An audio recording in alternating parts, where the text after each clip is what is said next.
Good morning, my name is Megan Jameson, and I will be presenting on students with ADHD or Attention Deficit Hyperactivity Disorder. Uh, how common is ADHD? ADHD is very common in the US. According to the CDC in 2016, estimated numbers were about 6.1 million children around the world. Broken up, though, it looks as to be 388,000 between the ages of 2 and 5 have been diagnosed. The reason that number is so much lower compared to children aged 6 to 11 or 12 to 17 is because of the fact that preschool kids tend to have naturally occurring ADHD symptoms, whereas they're not necessarily symptoms of ADHD. It's more of just them growing up and learning how to pay attention better and be more attentive and become more organized throughout their lives. So that number is much lower compared to the 4 million children that are diagnosed between ages 6 and 11, where symptoms become more prevalent and symptoms are more problematic and beginning in school in those fundamental years of elementary school and the beginning of middle school. And then finally the 3 million that go undiagnosed from ages 12 to 17. That ages 12 to 17 of undiagnosed kids tends to be the kids that are found to be more rowdy in elementary school and the beginnings of middle school, but parents will just chalk it up to, oh, it's my child's boy, which is also very common with the comparison of female to male diagnosis. There's a lot more males diagnosed with ADHD compared to females. But that tends to be the, oh, my child's just growing up. Oh, it's not ADHD. When in reality it is. It's more common for young boys to be diagnosed. There's a difference of 7.3% between male and female diagnoses, which I thought was really interesting looking at the CDC's data. Keep in mind this data is from 2016, so it's slightly outdated, but as we continue through the presentation, there is a little bit more facts about ADHD in the current years between the years of 2017 and 2018. Approximately 62% of students that are being treated with medication, and then 47% of the students are being treated with behavioral treatments. This includes classroom interventions. There are some that do get treated with both, but the number was very, very small. But approximately only 77% of students that are diagnosed are the ones receiving treatment. And then it breaks up into that 62 and 47% of that 77. If you look at the chart, this is a gradual chart beginning from 2003 going into 2016 of millions of students with ADHD. Notice how there's a slight drop off in 2011, or from between 2011 and 2016, but that gradual increase from 2003 to 2011 is huge, going from 4.4 million students to 6.4. Why is there an increase of students with ADHD? And what is making them seem like there's that big increase? There are many challenges when it comes to diagnosing students with attention deficit hyperactivity disorder.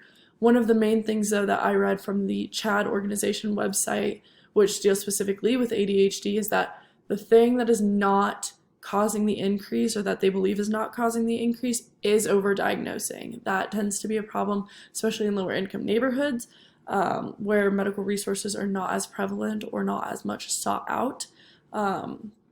But according to the BMC article that's published in 2017, some of the increase has come with the changing methods of diagnoses.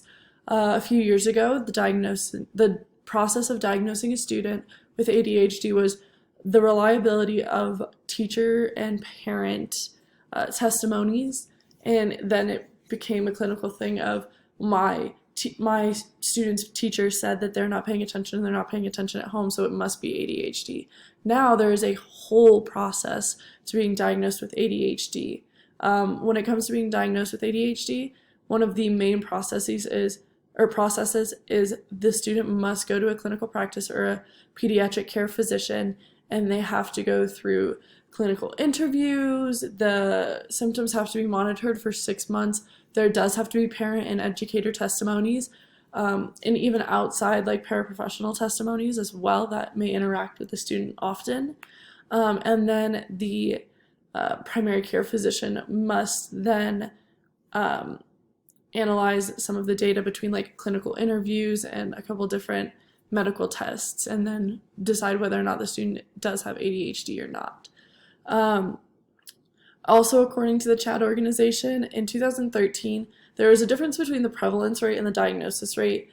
The prevalence rate is more how often we see ADHD come up in schools. In 2017, the prevalence rate was approximately 5%. This is compared to the recent 2018 study, which shows a 5.2% increase, which would be 10.2%. This increase is also due to an increase in environmental factors and risks. This was stated as the increase of possible environmental factors such as tobacco usage, like from the mother during pregnancies, and things of that nature. So prenatal care essentially has been one of the largest environmental factors that has been seen to increase the percentages of ADHD among students in the US, which I found very interesting. Some of the behaviors and characteristics of students with ADHD. First off, I would like to really start with this chart. This chart that is right here is from the CDC, and this is a chart of students that have ADHD but also have some other sort of mental disorder or disability. Behavior and conduct problems are one of the most classic signs of ADHD, but the anxiety, the depression, and the autism spectrum disorder is really what I wanted to look at. The anxiety and depression side of ADHD can come from isolation and the feeling of feeling different, which tends to occur with ADHD, especially if that student is on medication. These were just numbers that I found really interesting, the 33% and the 17% as pointed out over here. The Tourette syndrome, also with the 1% right there, yep. I also found that very interesting because I would not originally associate Tourette's with some of ADHD. Keep in mind, though, for a student to be diagnosed with ADHD, they must have symptoms of 6 months or for longer than 6 months, but the symptoms must not coincide with any other mental disorder or disability. They can come later on down the road and be diagnosed as well, but they cannot originally start out in the diagnoses. According to an article from the NCBI bookshelves, there are 3 different types of ADHD. There is the there's the predominantly inattentive. These are the students that are having a hard time paying attention in class, can't seem to sit still, ask a lot of repeating questions. A predominantly hyperactive and impulsive. This is more of your motion kids. They can't sit still, they are disruptful, they must be moving around at all times, they have a really hard time sitting down and doing one specific task without trying to move on to the next task because their mind goes in different places. And then finally, there's the hybrid mix that is both. Some of the common symptoms are motor restlessness and aggressive disruptive behavior. This is mainly in younger kids, which is why it's a lot harder to diagnose because younger kids have not learned those social cues yet when it comes to education in schools. But those tend to be the most common symptoms among younger students. Students that are older exhibit a lot more disorganization, easily distracted, and inattentive behaviors. I'm not talking about your common like high school sitting on their phone during class or talking to their friends right away. It's the harder, more extreme versions of those. Never paying attention, but not because they don't want to. They'll express that they want to, but they just can't seem to hold their focus. Easily distracted by things such as their pencils or their book bags or things that are in the classroom but not necessarily interacting with them. And then the disorganization comes very much in the high school ages, which is very noticeable based off of grades and stuff. Usually the more organized students tend to have better grades, but along with that, the disorganization kind of comes from, you can tell if their desk is messy, the lockers are extra messy, they don't like write things down in order to remember them. They're like, it's just that, oh, I'll remember it later, and then it never happens. These difficulties presented in schools based on the symptoms of the disruptive behavior causing public class disruptions tends to be the number one sign of ADHD. If they tend to be bursting out a lot, calling out a lot, that is the number one sign of ADHD, and that is what tends to set off that red alarm to educators that, oh, this student might have attention deficit hyperactivity disorder. And then the inattentiveness in class causes a lot of learning inabilities, so poor test results, poor assignment scores, because they cannot sit and focus on that singular assignment or that singular test, especially in writing assignments. Writing assignments tend to be very difficult for students with attention deficit hyperactivity disorder.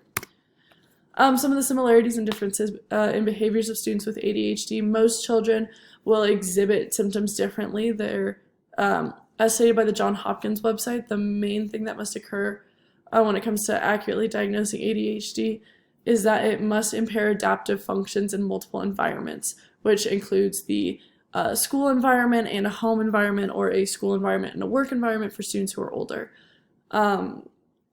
This is then going to break into the 3 different types of ADHD, as I mentioned earlier. There are also varying degrees of ADHD, which is stated on the Hopkins website as well. This means that students will not always demonstrate the same degrees of behavior in every case. They can have the same type of ADHD, they can have the predominantly inattentive or the predominantly inattentive or the hybrids, but they will not all exhibit the same degree of ADHD within that group as well. The category of individuals with disabilities that ADHD falls under. ADHD is not considered a specific learning disability. Instead, it is claimed to be an other health impairment, according to the LDA website, which is Learners with Disabilities Association.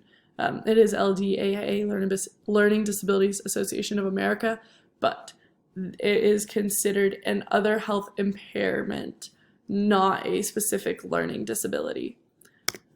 Class-wide interventions with students. I found a very interesting pamphlet from William and Mary, a essentially class-wide pamphlet or brochure that you can implement into your classroom without signaling out the student with ADHD. I thought this was really interesting, and I also took some from my own personal experience as a student. When giving instructions to the class, minimize the number of steps set at once. Instead of going through and giving out all of the steps all at once, give 2 steps at a time. Give the 1 step at a time. Make sure that that student with ADHD can complete that task without feeling overwhelmed. This does go for other students too. Some can't go multiple tasks in a row. Providing multiple types of instructions I think is really important, because some students learn differently. So providing verbal instructions, written instructions, even visual ones on the board always seem to be a lot more helpful when educating students, especially ones with ADHD. Keep in mind, again, these are classroom practices that you can put into your classroom and into effect without the student with ADHD feeling signaled out for their disability. With students that struggle with organization, I really liked this idea of having a class clean-out day at the end of every 2 weeks, or at least the end of every unit, depending on how your school runs and how you're running your curriculum. This is in order to keep your desks clean and organized, keeping folders organized, making sure there's not old work in there that doesn't need to be in there at that point. When I was in school, we did planner checks to see if students are utilizing their planners. So the teacher would go around each day checking to make sure we wrote down our homework in our planner, and then they would give it a stamp, and then the parents would sign it at the end of the night to make sure the student was checking it off in their planner. I think it's a great way to make sure a student stays organized, but also involve the parent in the organizational process for students that do have ADHD. Finally, praise. Praise in a classroom not only makes a difference for students with ADHD, but also students with other disabilities or students without disabilities as well. When it comes to students with ADHD, though, that praise can be really encouraging to show that their disability it affects them, but it also makes them stronger. And I think that is a huge thing for students class-wide. That is the end of my presentation. Thank you very much. This is my bibliography. The pamphlet I was talking about that I found very interesting is the Classroom Interventions for Attention Deficit Hyperactivity Disorder Consideration Packets by William and Mary Training and Technical Assistance Center. Thank you. Have a great day.